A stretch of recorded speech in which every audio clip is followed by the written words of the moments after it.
Hello friends. In this episode of Unsolved Disappearances, we're discussing something a little different. While the majority of missing person cases we cover involve our national parks or forest or wilderness recreation areas, we offer these following cases as proof that people can and do go missing anywhere, at any time, and this is nothing new. It's been happening for decades. Join us as we discuss missing farmers. Charles Ashmore lived in the town of Troy, in New York State, United States with his wife, mother and minor son who was 16 years old, and his two adult daughters. Now the family was very wealthy and respectable members of their community, depending on who you ask. Either in the year 1871 or 1872, the Ashmores moved from Troy, New York to Richmond, Indiana, and 2 years later, Charles bought a farm in nearby Quincy, which he and his family settled on. Right next to their farmhouse, there was a creek which brought the family their fresh, cold spring water no matter what the season. Around 9 o'clock on this particular night of November 9, 1878, while the family all sat by the fire after supper, either conversing or possibly reading a book as a family or some type of entertainment, that happened in the late 1800s. Charles Ashmore Jr. got up from the fire, and for the family, he was going to fetch a bit of water from the creek. He grabbed a clean tin can from the kitchen and walked out of the house. After waiting a very long time for the younger Charles to return from the stream, the elder Charles, his father, took the oldest daughter Martha with him, lit a lantern, and went off in search of the young man. It was early November, and a light snow had fallen outside, and though it lent greatly to the table cold, both Martha and Charles Sr. right down to their very bones. It didn't deter them. It seemed the snow was a blessing in disguise, however, as in its light dusting all along the ground, it formed a path, which showed the footprints of 16-year-old Charles Ashmore Jr. Father and daughter team dutifully followed the path the entire time, calling out the young man's name all the novel. As there was no returned response, and the tracks led to nowhere. Literally, they led nowhere. The footprints of the young Charles Ashmore Jr. stopped in the middle of the way, from the house to the stream. The snow was undisturbed. After they had walked about 75 feet, halfway from their front door to the creek, where they got their water. Now, as this came to the father's attention, he silenced his daughter and calmly held out his lantern into the darkness of the night. They decided to walk around the last few footprints in order, if nothing else, to preserve them for further investigation. They can only imagine the stars shining as bright as they can, only late at night, on a farm out in the middle of nowhere, full of fresh air, and the sky is dark as an abyss. They made their way around these footprints and then onto the creek. Now, as they approached the creek, it said that all the strength was immediately drained from young Martha Ashmore, and the same can be said for the air in her father's lungs when they chanced upon what they saw next. The creek was frozen over and had been for some time. It was covered even by the fresh snow that was falling from the frigid, cold skies above. There was no sign that the younger Ashmore male. There was no evidence that anyone had been there. In fact, at least, not since the creek had frozen and the snow had started to fall. The next morning brought with it not only the warmth of the sun, but also more heartbreak. To an already devastated mother and confused family, there had still been no sign or word from the family's only son. Hours later, it's like he was here 1 minute, he went to get water, and then poof, gone. 4 days passed, and nothing had changed except the melting of the snow. Miss Ashmore, Charles Jr.'s mother, had went to the creek to fetch herself some water. No one was around at that time to get it, for as they had been previously, she had been hesitant to leave the house and go near where her son had gone missing today, though it was unavoidable if she wanted a drink. But the closer she got to the creek, the faster her heart began to beat. About halfway there, in fact, right around the same area where the last footprints of her son were seen, even though they had been washed away by the elements and the melting snow, she began to hear Charles Jr.'s voice, calling for help, help me. As sure as a mother could be, not just of what she was hearing, but of what she was feeling as well, Her mother's intuition, you might call it. She was sure of it. Her son was right there near the creek, and though she couldn't yet see him, she could hear him very well calling out for help. Help me, it seemed, however, that the closer she got to the creek, the stranger things became. And she called out to her son again and again, and then silenced herself to listen from which directions cries were coming from. It suddenly seemed like they were coming from everywhere. All at once, help me, but somehow also from nowhere, as she still couldn't see him, not a single sign of him. Finally, the woman ran home as fast her legs could carry her, to wait for her husband to get home so she could tell him what she'd heard. Now she was obviously very confused and nervous. After all, she had just heard the voice of calling her son to her for help, yet couldn't figure out where the voice was coming from. Actually, was he calling for help? Was he there at all? One question later on, about what she had heard and experienced, all of which was chalked up to a delirious woman. Unfortunately, a common diagnosis at the time. This was a mother who was so heartbroken over the loss of her only and youngest child that she had gone momentarily mad, hallucinating that she had heard him calling to her. Now this opinion was further backed up, at least by some, as when she was asked what she heard, she exclaimed that she wasn't sure of what her son was actually saying, other than that he was actually calling for. She had stated that his words were entirely clear. She heard them as though he were standing right next to her. Yet she also remembered, not understanding what those words were, strangely. Was something supernatural going on here? Now in the next few months, with no discernible pattern, other members of the family would at random times hear the voice of young Charles Ashmore Jr. calling out for help. Though the voice always seemed to be coming near the creek where he had seemingly disappeared, the closer they got to the voice, the farther away it seemed to move, until by all appearances it blinked right out of existence. Again, this fell in line with what the mother claimed of experience.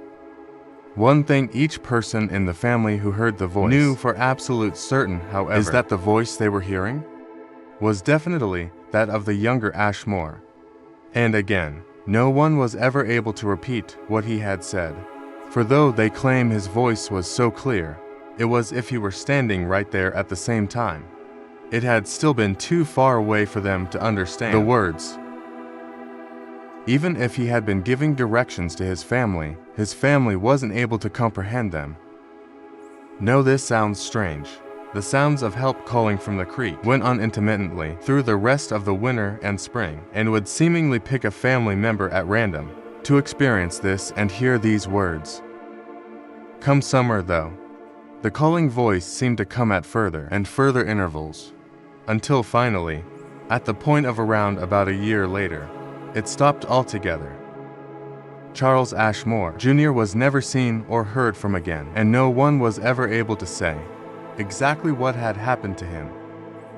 No one even had a reasonable idea as to who or what the culprit could have been, so there was no choice but for the family to move on with the devastating loss, not only to their family unit, but to their very hearts and souls.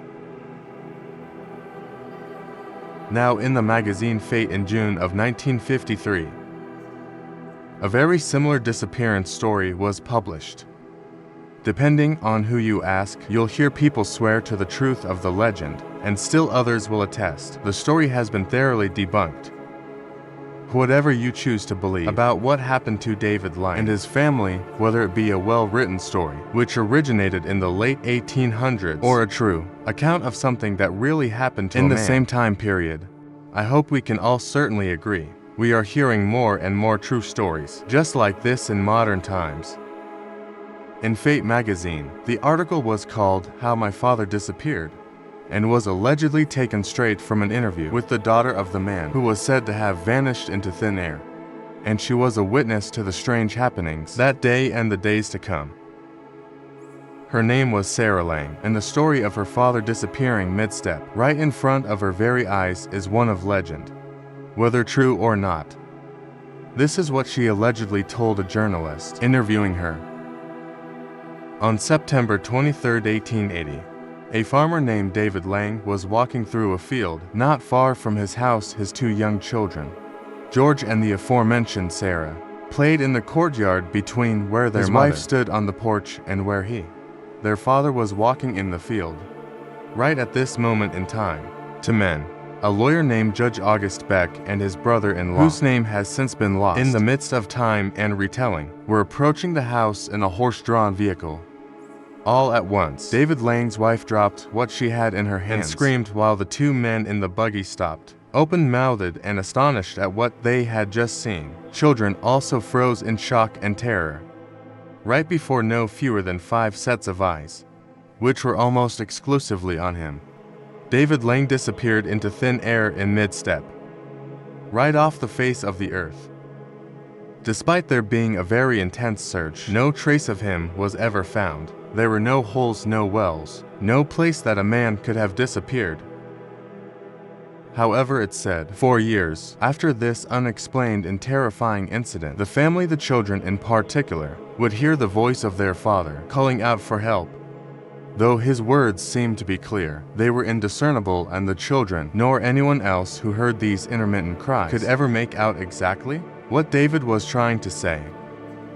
A few years later, a circle with a diameter of about 15 feet appeared, seemingly out of nowhere on the exact same spot where David is said to take his last steps here on earth as we know it. He was never seen again, and just as quickly as the voices started manifesting, they abruptly stopped, and he was never heard from again either.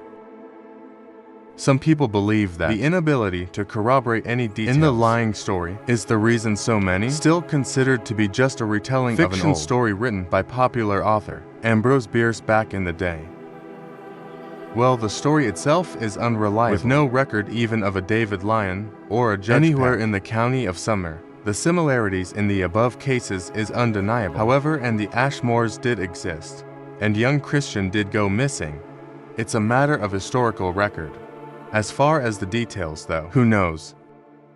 So, could each of these men perhaps have crossed into an alternate dimension? Is this why their voices were seemingly heard, right in front of multiple witnesses? As clear as day at first, until they finally couldn't be heard anymore or understood. It's hard to disassemble facts and evidence in cases which took place so long ago.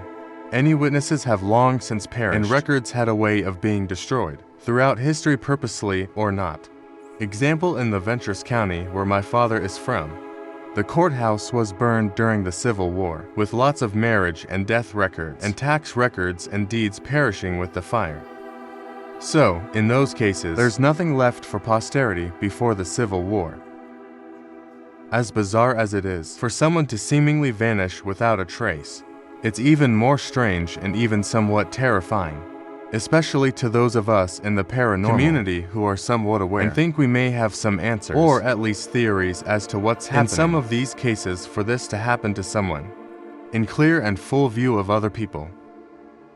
Not only does it seem in most of these cases that the person couldn't have possibly gotten far, but it's absolutely impossible for them to have gone anywhere without someone else seeing where they went. As we on this channel know and have come to understand, this seems to happen a lot. Many cases have been sprouting up in recent years, leading us to try and come up with our own conclusions, hypothesis, and even just our own opinions as to what in the world is happening. Not only here, but other places in the world, if it's in fact in this world and not some sort of alternate reality. Where are these people going to? Let's close now with one of the earliest and most well-known accounts of what I like to call unconscious extinction. In the late 1760s, in a small English town named Shepton Mallet, there lived a man in his late 70s who, by all accounts, was crippled with an unknown disease. He was a retired farmer and his name was Owen Parfitt. Owen was completely unable to get around without help, and usually this help was given to him by his elderly sister, who was also his primary caregiver. Now this unnamed sister apparently was a very good caregiver and seemed all who knew her to love her brother very much and who took much joy in caring for him. So, because of his disability and inability to do anything on his own, Owen spent most of his days bedridden. but some were actually spent with him, enjoying one of his favorite pastimes. He simply loved to sit outside by the doorway of his home, which he shared with his sister. One very chilly and possibly rainy day, Owen was sitting with a light jacket draped over him in his usual spot by the door outside of his house, while his sister/caregiver was keeping a sporadic eye on him while also trying to get some chores around the house. Owen's sister went outside to bring him inside for lunch, but what she found was an empty chair with the jacket draped over it. At first, Owen's sister thought perhaps a neighbor had happened by and saw Owen, who maybe asked to be brought in, and maybe Shandon heard him calling her. You see, Owen was entirely unable to move around on his own, so it would never have occurred that that's what he did. She searched the entire house, all the surrounding property, and then asked the neighbors, but to no avail. Owen was nowhere to be found and no one had seen him. The neighbors did confirm that they had seen no one sitting in spot by the door in front all day long, just as his sister had said. They had seen the light jacket draped over him as well, although an investigation was conducted by the authorities of the time. To this day, no trace of Evan Parfitt has ever been found. Now where did this man go? He wasn't able to move on his own. People observed him sitting on his porch with a jacket on, and then in the twinkling of an eye, jacket's there, Evan's gone, never to be seen again. Very strange indeed. Well, there you have it. What do you make of these strange historical cases of people going missing from farms, some almost 200 years ago? I'd love to hear your comments and opinions, but I do remind you to please be respectful to the opinions of others. Till we meet again, I'm Steve Stockton, and I'll talk to you next time.